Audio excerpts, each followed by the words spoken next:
우리 함께 볼 말씀은 창세기 37장 21절부터 28절입니다. 근데 오늘 23절, 24절 두 절만 같이 보도록 하겠습니다. 우리 합독하도록 하겠습니다. 요셉이 형들에게 이르매 그의 형들이 요셉의 옷 곧 그가 입은 채색 옷을 벗기고 그를 잡아 구덩이에 던지니 그 구덩이는 빈 것이라 그 속에 물이 없었더라. 아멘. 오늘 본문 두 절만 읽었지만은 21절부터 28절 내용을 보면은 이제 형들이 그 형들을 찾아서 아버지의 그 말씀을 듣고 형들에게 먼 길을 찾아온 그 요셉을 잡아다가 죽이려고 하고 구덩이에 던지고 그리고 결국은 그 애굽의 노예로 팔아버리는 그런 장면이 나오게 되어집니다. 이러한 본문을 볼 때 인간적인 생각으로는 딱 한 가지 문장이 떠오르죠. 바로 악하다는 겁니다. 형들이 이렇게 악한 행동을 할 수밖에 없었던 눈에 보이는 여러 가지 이유들이 있죠. 첫 번째로는 아버지의 편애가 있을 것입니다. 요셉만 완전히 다르게 그냥 사랑하는 것을 마음으로만 두는 것이 아니라 정말 옷도 다르게 입히고 그러한 것에서 오는 육신적인 비교의식이 하나의 원인이었겠죠. 또한 요셉의 행동 거지들입니다. 요셉이 인간적으로 봤을 때는요, 정말로 다른 사람을 배려하는 그런 마음이 부족했어요. 본인은 진실할 수도 있고 여러 가지 솔직함도 있었겠지만은 그 모든 것들을 말을 함에 있어서 지혜가 없었죠. 그리고 여러 가지 꿈으로 인한 영적 비교의식도 형들에게 있었습니다. 이러한 여러 가지 이유들로 인해서 어떻게 했습니까? 자기 동생을 죽이려고 했죠. 그 순간만큼은 완전히 무엇에 씌운 것 마냥 동생을 향한 그런 증오심이 너무나도 컸죠. 나중에 창세기 42장 21절로 22절을 보면은 그 장면, 그 구덩이에 던지고 그 애굽으로 팔아 넘길 때 그 요셉이 정말 눈물로 붙잡으며 형들에게 매달리던 그것에 대한 죄의식을 가지고 있었던 것을 보면은요, 형들이 본심이 아니었을 수도 있습니다. 하지만 어쨌든 울며 매달리는 동생을 구덩이에 죽이려고 던져놓고 애거라는 그 동생을 노예로 팔아버린 그 순간만큼은 완전히 영적 비교의식, 육신적 비교의식, 시기심이 너무나도 가득해서 그러한 무서운 결과를 초래한 것을 우리가 보게 되어집니다. 하지만 결과적으로는 우리가 성경을 쭉 읽어보면은 그 모든 악행마저도 하나님의 섭리하심 속에 선으로 바꾸셔서 하나님을 언약을 이루시려고 그 아브라함에게 약속하셨던 그 언약을 이루시려고 요셉을 먼저 애굽으로 보낸 것을 우리가 알게 되어지죠. 하지만 오늘 본문을 통해 우리에게 주시는 교훈은 무엇일까요? 분명한 건 이스라엘과 요셉을 비롯한 그의 아들들이 하나님의 예정 속에 있었다는 것입니다. 그럼에도 불구하고 형들이 이러한 인간적인 악행을 벌일 수밖에 없었던 그 배경은 무엇인가요? 우리가 서론에서 말씀드렸지만은 물론 야곱의 편애와 요셉의 거슬리는 행동들, 그 꿈을 통한 영적인 비교의식 등 그런 것이 눈에 보이는 그런 이유들이 있었겠지만은 근본은 형들에게 그 하나님의 예정, 그 구원의 축복 속에 있음에도 불구하고 그 형들에게 변화가 없었다는 것입니다. 그들에게 힘이 없었다는 거죠. 그 모든 것이 눈에 보이는 그 모든 것이 별거 아니지 뭐. 우리가 영적으로 받은 축복에 비하면 그러한 영적인 것을 바라보는 그런 축복이 그들에게 없었다는 거예요.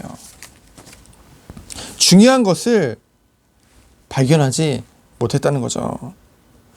우리는 지금 시대에도 이러한 것들을 보게 되어집니다. 구원을 받고도 심지어 예배를 드리러 교회에 왔다 갔다 함에도 불구하고 그저 나는 구원을 받았다는 것에 머물러 있는 성도들이 많다는 거죠. 구원은 말 그대로 하나님의 전적인 은혜입니다. 하나님의 최고의 사랑을 받은 거죠. 여러분, 부모가 아기를 낳고 끝내는 게 아니잖아요. 그 아이에게 먹을 것을 주고 양육하고 성장하도록 돕고 그 아이는 그 안에서 성장을 하게 되어지죠. 하나님의 은혜로 우리가 그리스도 안에서 다시 태어난 것이 바로 성도입니다. 자녀가 마땅히 누릴 축복 속에 들어가길 하나님 또한 원하시고 하나님의 방법대로 인도하시죠. 그렇다면 구원을 받았다고 한다면 당연히 그리스도 안에서 변화되어지는 하나님의 형상을 닮아가는 그 성화의 축복은 당연한 축복인 것입니다. 그들에게 정말 이 요셉의 형들에게 이 변화가 있었다면 세상의 것에 눈에 보이는 것에 기준을 두고 가치를 두면서 자신을 보지 않았을 것입니다. 그러면은 요셉이 그러한 행동을 함에 있어서도 그냥 이렇게 생각했을 거예요. 아, 저 아이가 아직 미성숙하구나. 우리가 오히려 도와줘야 되겠구나 라고 생각을 하게 되어지죠. 그것을 가지고 살인까지 생각을 하게 되지는 않았을 것입니다. 누가 여러분에게 있어서 눈에 보이는 여러분의 것을 빼앗는다고 한다면은 내 것을 마음대로 유용한다면은 마음이 어떻겠습니까? 또 내 자녀를 위해 부모가 정성스럽게 준비한 것을 다른 아이들이 그것을 빼앗고 자녀는 그것을 누리지 못한다고 한다면은 얼마나 안타깝고 화가 나겠습니까? 여러분, 눈에 보이는 것을 마음을 두고 싸우면서 하나님께서 자녀를 위해 준비하신 그 축복들, 그것을 놓치고 그것에 빼앗긴 것에는 무감각해진다. 얼마나 성도가 그런 축복을 누리지 못한다고 한다면은 얼마나 큰 손해고 개인에게는, 그리고 하나님은 얼마나 안타까우실까요? 인간적인 동생에 대한 죄의식이 없었다는 것은 정말 그들이 가질 것, 그들에게 하나님이 주신 것에 대해서 자신의 것을 참된 것은 발견하지 못하고 눈에 보이는 것에 자신의 가치를 둔 것이죠. 썩어 없어질 것이에요. 반대로 영적인 그 유업에는 관심이 없었던 것입니다. 그만큼 영적인 성장이 없었다는 것이죠. 우리 후대가 그러면 되겠습니까? 그러면 안 되겠죠. 정말 우리 후대들을 보면서 그렇기 때문에 우리가 정말로 기도하면서 중요한 것을 전달해야 될 줄 믿습니다. 오늘 아침 조간에 보니까 CNN에서 이렇게 발표한 것을 보니까요. 우리 대한민국이요. 작년에 어린이집이 9,000개가 없어졌대요. 어린이집이나 유치원이. 반대로 그 노인시설은 12,000개가 신설되었다고 합니다. 그것은 무엇입니까? 갈수록 저출산, 고령화로 가고 있다는 거죠. 후대들은 갈수록 없어지고 이제는 고령화되어지는 이 시대를 우리가 보게 되어진대요. 우리가 정말로 우리 후대들에게 많은 후대들을 살려야 되겠지만은 정말로 중요한 것은요. 우리에게 맡기신 그 후대들에게 정말로 중요한 것을 심어야 되겠죠. 정말 중요한 가치가 그들에게 전달되어져야 되겠죠. 그러려면 먼저 앞선 우리가 먼저 이 축복 속에 들어가야 될 줄 믿습니다. 눈에 보이는 것에 그러한 것에 가치를 두는 것이 아니라 그 안에서 나의 존재를 찾는 것이 아니라 정말로 그리스도 안에서 하나님이 완전한 축복을 우리에게 주셨고 그 축복을 받은 우리가 마땅히 누려야 될 그 자녀의 축복들을 우리에게 주어졌는데요. 그것을요 사실적으로 누리는 비밀과 축복이 우리에게 있어야겠죠. 그래서 정말로 그리스도 안에서 참 자유, 참 은혜가 우리에게 누려야 될 줄 믿습니다. 그래서 오늘 하루도 오직 하나님이 주신 것에 마음을 두고 정말 우리 주변에 이 축복을 놓치고 살아가는 모든 자들 앞에 참된 증인으로 서서 중요한 것을 증거하는, 전달하는 축복이 있기를 예수 그리스도 이름으로 축원드립니다. 시간 기도합니다. 하나님 감사합니다.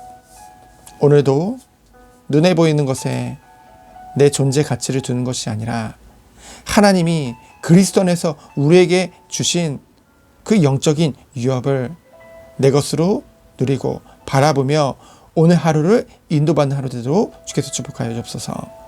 우리가 정말로 육신의 것을 가지고 싸우는 존재가 아니라 정말로 영적인 것을 바라보며 이 모든 것들의 증인으로 서는 하루 되도록 주께서 축복하여 주옵소서.